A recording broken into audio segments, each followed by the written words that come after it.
எல்லாருக்கும் வணக்கம். நான் Vijay Kiruthik. Duty to express our opinion அப்படிங்கிறது ஒவ்வொரு மனிதனும் கடைபிடிக்க வேண்டிய ஒன்று அப்படின்னு நான் நினைக்கிறேன். அதோட விளைவுதான் இந்த விஜய் கிருத்திக் கார் அப்படிங்கிற சேனலை பார்த்துட்டு இருக்கீங்க.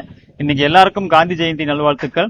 இன்னைக்கு ஒரு முக்கியமான டாபிக் பார்க்க போறோம். வாங்க வீடியோக்குள்ள போய் டீடெயிலா பார்க்கலாம்.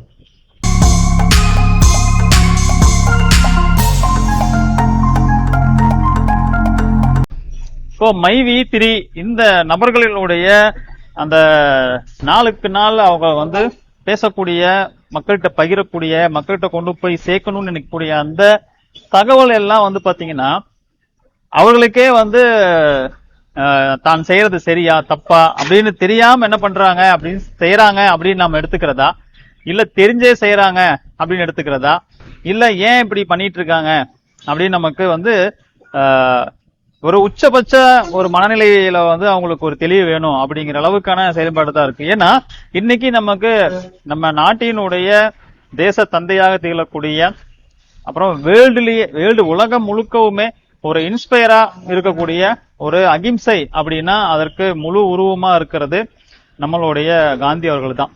நான் முதல்ல சொன்ன மாதிரி ஒரு இன்ஸ்பயர், ஒரு எல்லையற்ற ஒரு பொறுமைய வந்து கடைபிடிக்கணும், ஒரு அகிம்சையை கடைபிடிக்கணும் அப்படின்னா அவரை மட்டும்தான் உதாரணமா சொல்ல முடியும். அதுக்கப்புறம் தான் மத்தவங்களை எடுத்துக்க முடியும். அந்த அளவுக்கு வந்து இருந்தவர். அதாவது ஒரு போராட்டத்துல இருந்தவங்க, ஒரு ஆன்மீகத்துறையில இருந்தவங்க. மத்தவங்களை எல்லாம் விடுங்க, ஏன்னா அவங்க வந்து முழுக்க முழுக்க ஆன்மீகத்துக்காக அந்த பக்கம் போனவங்க. ஆனா ஒரு களத்துல நின்று ஒரு பிரிட்டிஷ் மாதிரியான அவங்களுடைய தாக்குதல் எல்லாம் எதிர்த்தாக்குதல் கொடுக்காம மன வலிமையில மட்டுமே நின்று அந்த தாக்குதலை எல்லாம் தாண்டி வந்த அந்த மகாத்மாவோடு இவங்க என்ன பண்றாங்க அப்படின்னா மைவி3 உரிமையாளர் சத்யானந்த் இருக்காரு இல்லையா, அவரை கம்பேர் பண்றாங்க. அவரை கம்பேர் பண்ணி அது ஒரு வீடியோ வந்திருக்கு, அந்த ஒரு யூடியூப் சேனல்ல வந்திருக்கு. எனக்கு தெரிஞ்சு அவர் மைவி3 வந்து நிறைய வந்து ஜோர்னல் கேட்டுங்கிறாங்க, அப்புறம் நிறைய போஸ்டிங் எல்லாம் சொல்றாங்க. அந்த மாதிரி உள்ள ஒரு ஆளுன்னு தான் நினைக்கிறேன். ஏன்னா அந்த ஸ்பீச் அவர் பேசுறதெல்லாம் முழுக்க கேட்டீங்கன்னு வச்சுக்கோங்களேன், அது வந்து நடைமுறைக்கு இப்ப என்ன போயிட்டு இருக்கு அப்படிங்கறத, இந்த சூழ்நிலை எல்லாமே வந்து அவரு வந்து என்ன சொல்றது, மக்களுக்கு அப்படியே எதிர் திசையில நின்று ஆப்போசிட்டான ஒரு தகவலை கொடுக்கக்கூடிய ஒரு ஆளா இருந்து அந்த ஸ்பீச்சை கொடுக்குறாரு. ஃபுல் அண்ட் ஃபுல் மைவி3 ரெப்ரசன்டேட்டிவா தான் அவர் என்ன பண்றாரு, இதை வந்து மக்கள்கிட்ட கொண்டு போய் சேர்க்கிறாரு. மைவி3 மக்கள் இதை வந்து பார்த்து என்ன ஆகணும் அப்படின்னா இந்த வழக்கு கொடுக்கறது, அதை பண்றது, ஒரு ஆக்ஷன் எடுக்கிறது, டென்ஷன் ஆகுறது, ஈவன் அப்ளைனர் கிட்ட போய் கேட்கறது, அப்ளைனர் வந்து கிட்ட புலம்புறதெல்லாம் கூட அவங்க வந்து தவிர்க்கணும் அப்படிங்கிற அளவுக்கு வந்து பாத்தீங்கன்னா அந்த ஸ்பீச் இருக்கு. அதுல வந்து சொன்னாரு, காந்தியை கம்பேர் பண்ணி சத்யானந்தனோட காந்திக்கு நிகரானவருங்கிற ஈக்குவலா அவர் கம்பேர் பண்ணி அவர் என்ன பண்ணிருக்காரு அந்த வந்து வீடியோ சொல்லியிருக்கிறாங்க. இந்த நல்லா புரிஞ்சுக்கணும் மைவி3 சூழ்நிலையை, மைவி3 என்ன ஆயிட்டு இருக்கு அப்படிங்கறது எல்லாம் நல்ல படித்தவர்கள் நிறைய பேர் அமைதியா இருந்து என்ன நடந்துட்டு இருக்குங்கிறது எல்லாம் வாட்ச் பண்ணிட்டு இருக்கிறாங்க. ஈவன் நமக்கு தெரிஞ்ச டாக்டர்ஸ் எல்லாம் வந்து பாத்தீங்கன்னா மைவி3 வரக்கூடிய எல்லா வீடியோவையுமே ஒண்ணு விடாம அவர் வந்து பார்த்துட்டு அவர் வந்து என்ன பண்ணுவாருன்னா அந்த லிங்க் எடுத்து ஷேர் பண்ணுவாரு. அவங்க சொன்ன விஷயத்த வந்து பாருங்க எப்படி எல்லாம் மக்கள் வந்து இந்த அளவுக்கு எல்லாம் வந்து இருக்கிறாங்கன்னு சொல்லிட்டு பகிர்ந்துக்குவாரு. இது மாதிரி இவங்க மட்டும் கிடையாதுங்க, நிறைய பேர் வந்து நல்லா வந்து ஒரு ஜீனியஸா இருக்கக்கூடியவங்க எல்லாருமே நம்ம அதே சொன்ன மாதிரி இந்த சொசைட்டில அவங்களும் இருக்கிறாங்க, எல்லா தரப்பு மக்களும் கலந்துருக்கிறாங்க. காந்தியோட இவரை வந்து ஒப்பிட்டு பேசுறது, அவங்களாம் கூப்பிட்டு வந்து ஆதங்கப்பட்டாங்க. வந்து ஒருத்தர் வாட்ஸ்அப்லயே நமக்கு வந்து பாத்தீங்க அப்படின்னா அவருடைய எதிர்கருத்தை வந்து தெரிவிச்சு அவரு இதை நான் வன்மையா கண்டிக்கிறேன் அப்படின்னு சொல்லிட்டு அவர் வந்து என்ன பண்ணிருக்காருன்னா சோசியல் மீடியால ஆல்ரெடி போஸ்ட் பண்ணிருப்பாருன்னு நினைக்கிறேன். அந்த டெக்ஸ்ட் அப்படியே எனக்கு வந்து போஸ்ட் பண்ணிருக்கிறாரு. இந்த மாதிரி எல்லாம் பேசுறாங்க, இது பாருங்க, இது எனக்கு வந்து உண்மையிலேயே சங்கடமா இருக்குன்னு சொல்லிட்டு. என்ன அப்படின்னா அந்த நபர் காந்தியோட ஒப்பிட்டு திரு சத்யானந்தனையும் காந்தியும் ஒப்பிட்டு பேசுற அந்த நபர் யாரு, அவர் சேனல் பேர் என்னன்னா என்னுடைய நாள் அப்படின்னு யூடியூப் சேனலே என்னுடைய நாள் தான். இதை பாத்தீங்கன்னா இதுதான் அவர் வந்து அந்த வீடியோல பேசும்போது வாய்ஸ் ஓவர் வீடியோ தான், பின்னாடி வந்து இந்த மாதிரியான ஒரு இமேஜ் வச்சிருக்கோம். எனக்கு என்ன ஒண்ணு எனக்கு புரியலன்னா, மைவி3 எம்டி ஃபாரம் யூடியூப் சேனல்ல வந்து இன்னைக்கு ஒரு வீடியோ வந்திருக்கு. அந்த வீடியோல என்ன சொல்றாங்க அப்படின்னா, அதுல வந்து அந்த பேசக்கூடிய அந்த வார்த்தை, அந்த டோன் இருக்கு பாத்தீங்களா, வீடியோவினுடைய அவர் பேசுற தொனி எப்படி இருக்கு அப்படின்னா, எல்லாரும் வந்து ஏகப்பட்ட எதிர்பார்ப்போட வந்து பெரிய ஒரு மனச்சுமையோட நாளுக்கு நாள் பிரச்சனைகளை சந்திச்சுக்கிட்டு எல்லாம் வந்து அவங்க என்ன பண்ணிருக்காங்க, இதை அப்படியே கடந்துட்டு இருக்கிறாங்க. அவர் வந்து சிரிச்சுக்கிட்டு ஒரு மாதிரி வந்து நாம வந்து சிரிக்கிறோம்னா ஒருத்தர் கூட பேசும்போது சிரிக்கிறோம். இப்ப நான் வீடியோ பேசும்போது இப்படியே பேசாம கொஞ்சம் ஒரு ஸ்மைலி பேச வரணுங்கிறதுக்காக அப்பப்ப நம்ம என்ன பண்ணுவோம், சில இதுல பேசும்போது சிரிப்போம். ஆனா அந்த வார்த்தையே வந்து பாத்தீங்கன்னா ஏதோ சின்ன பசங்க, ஒரு காலேஜ் பசங்க வந்து ஒரு விஷயத்த வந்து தன்னுடைய கிண்டல் அடிச்சு மத்தவங்கிட்ட பேசுற மாதிரியான, கிண்டல் அடிக்கல ஆனா கிட்டத்தட்ட அந்த துணியில தான் பேசுறாரு. அந்த துணியை கேட்கும் போதே ஒரு சீரியஸ்னஸ் இல்லாம ஒரு 69 லட்சம் மக்களுக்கு அந்த வார்த்தை போய் சேருது, அவங்களுடைய வாய்ஸ் போய் சேருதுங்கும் போது அந்த வாய்ஸ் எவ்வளவு பெரிய ஒரு இடத்தை பிடிக்கணும் அவங்க மனசுல. அந்த மாதிரி ஒரு கிளியரா நல்ல ஒரு மெச்சூரான ஆளை வச்சு கூட பேசாம ஏதோ சின்ன பசங்களை வச்சு அந்த அந்த வாய்ஸ் ஓவர் வந்து வெளியிடுறாங்க. அந்த வாய்ஸ் ஓவர் நான் என்ன சொல்றேன், எதுக்கு வாய்ஸ் ஓவர் வெளியிட வேண்டிய தேவை என்ன இருக்கு? வாய்ஸ் ஓவருக்கு பதிலாக யாராவது ஒருத்தர் வந்து பேசலாமே.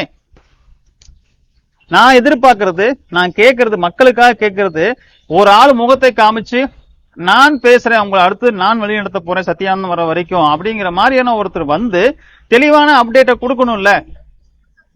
அப்ப யாரோ எக்கட கெட்டுட்டு போங்க, நீங்களா அடிச்சு சாவுங்க, எங்களுக்கு அதை பத்தி எல்லாம் கவலை கிடையாது அப்படின்னு சொல்லிட்டு அவங்க பாட்டுல எல்லாம் இருந்துட்டு ஒரு இதே வாய்ஸ் ஒரு வீடியோ தான் வந்து சொல்லுச்சு, ஒரு வெப்சைட் லான்ச் பண்ணிருக்கிறோம், அதுலதான் எல்லா தகவலும் வரணும். அதை அவங்களே மைவித்திரி சார்ந்தவங்களே சொல்றாங்க. எதுக்கு வெப்சைட்? ஒரு அப்டேட் இதுல கிடையாது. எதுக்கு அந்த வெப்சைட் வந்து நீங்க லான்ச் பண்ணீங்கன்னு அவங்க யாருக்குமே புரியல. அவங்களே வந்து மைவித்திரி சார்ந்தவங்களே அதை வந்து அதை பேசி அவர்களே வந்து என்ன சொல்றாங்க, என்ன சொல்லலாம்னா வருத்தப்பட்டாங்க. எதுக்கு அந்த வெப்சைட்? எவ்வளவு அப்டேட்டும் வரதில்லை. இது மாதிரி ஒரு ஒரு சரியான மக்களுக்கு தகவல் கொடுக்கறதுக்கு நிறுவனத்துல யாருமே இல்லை. ஆனா 2451 கோடி அதனுடைய பிசினஸ் அளவு. இதில் நமக்கு வந்து இதெல்லாம் ரொம்ப நம்ம மனசு வந்து வலிக்கக்கூடிய ஒண்ணு. அந்த மக்களுக்காகத்தான் வந்து யாரோ ஒருத்தர் பேசுங்க பேசுங்கன்னு நான் சொல்றேன். இப்ப அதுல வந்து இவங்க இப்படி எல்லாம் பேசுறாங்க.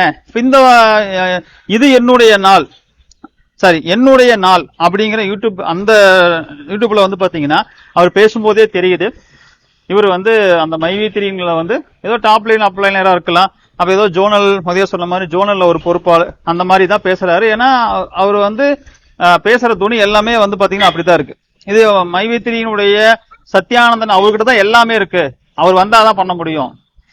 அப்புறம் எதுக்கு டைரக்டர் அத்தனை எதுக்கு, அப்புறம் எதுக்கு ப்ரொப்ரேட்டரா கம்பெனி ஆரம்பிச்சு போலாமே, அப்புறம் எதுக்கு இத்தனை டைரக்டர் இத்தனை பார்ட்னர் இருக்கிறாங்க, அப்புறம் எதுக்கு அந்த கோயம்புத்தூர்ல வந்து அத்தனை பேர் கூடும்போது விஜயராகவன் வந்து உடனே எதுக்கு வந்து என்ட்ராய் வீடியோ போட்டாரு, எங்க போனாரு அவரு? இப்ப சத்யானந்தன் முன்ன நிறுத்திட்டு இவங்க எல்லாம் ஓடுறாங்க. சத்யானந்தன் வெளியே வந்துட்டா கேஸ் நடக்கிறதுலாம் நான் எதுவும் பேச முடியாது, நான் ஜாமீன்ல தான் வந்திருக்கேன், எல்லாம் ஒண்ணும் பண்ண முடியாதுன்னு அவரும் அவ்வளவுதான் அப்படியே ஆள் அப்சண்ட் ஆயிருவாங்க. அதுக்கப்புறம் நீங்க கோர்ட் என்ன சொல்லுது, கோர்ட் என்ன சொல்லுது, இதுதான் நீங்க பாத்துட்டு இருக்கணுமே இல்லாம ஒரு சரியான தகவல் வராது.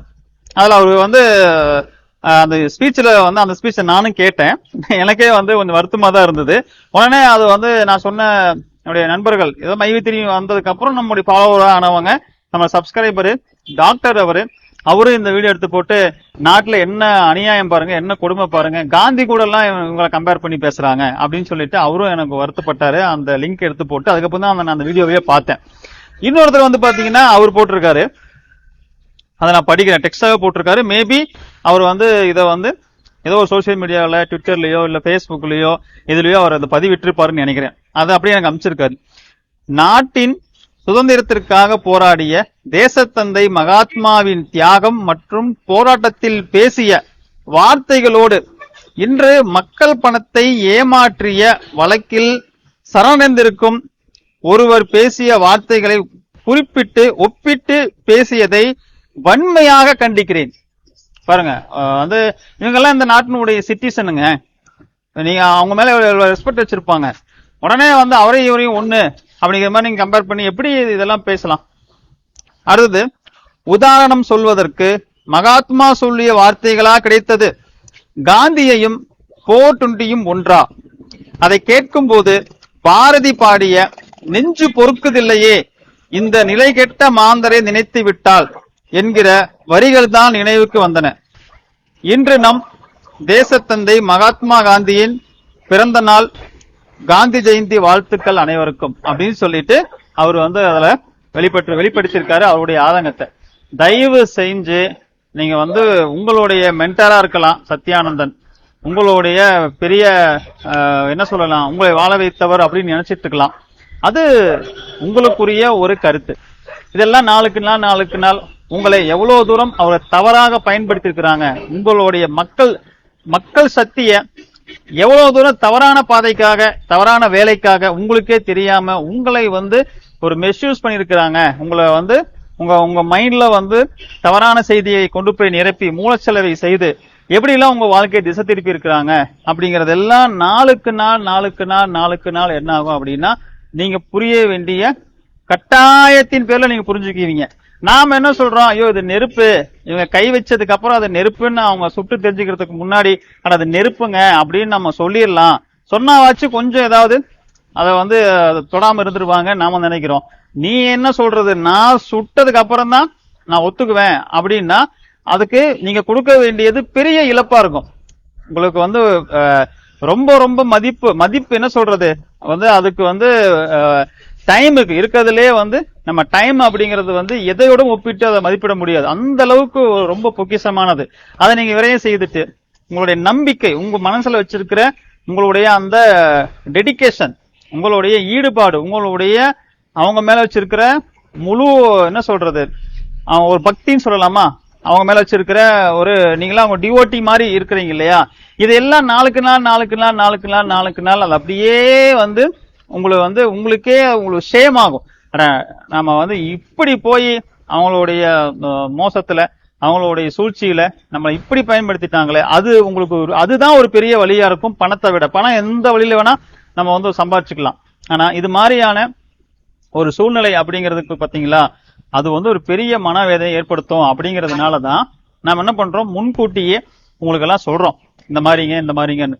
முன்கூட்டியே உனக்கு எப்படி தெரியும், நீ எல்லாம் சொல்றதெல்லாம் நடக்காது அப்படின்னு சொல்லி நீங்க காலவரையம் பண்றதுன்னா பண்ணுங்க.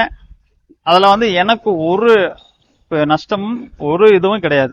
ஆனா சொல்ல வேண்டியது அப்படிங்கிறது என்னுடைய கடமை அப்படின்னு நான் நினைக்கிறேன். ஏன்னா சொல்லணும், ஒரு சைடு நம்ம சொல்லிட்டே இருக்கணும், அது ரொம்ப முக்கியமானது அப்படின்னு நான் நினைக்கிறேன். எடுத்துக்கிறவங்க எடுத்துக்கட்டும், எடுத்துக்காதவங்க அவங்க வந்து அவங்களே பட்டு அதுக்கப்புறம் புரிஞ்சுக்கிட்டோம் அப்படின்னு நம்ம வந்து என்ன பண்ண முடியும், அதுக்கு மேல அப்படிதான் விட முடியும். ஆனா சொல்ல வேண்டியது நம்மளுடைய கடமை, சொல்லணும். ஏன்னா தெரிஞ்ச ஒண்ணு புரிஞ்ச ஒண்ணு இப்படித்தான் அப்படிங்கிறத இப்படித்தான் நடக்கும் அப்படின்னு கிளியர் கட்டா இருக்கிற ஒண்ண நம்ம கொண்டு வந்து உங்களிடம் சேர்க்க வேண்டியது, சொல்ல வேண்டியது அது ஒவ்வொருத்தனுடைய கடமை. அதான் duty to express our opinion அப்படின்னு சொல்றோம்.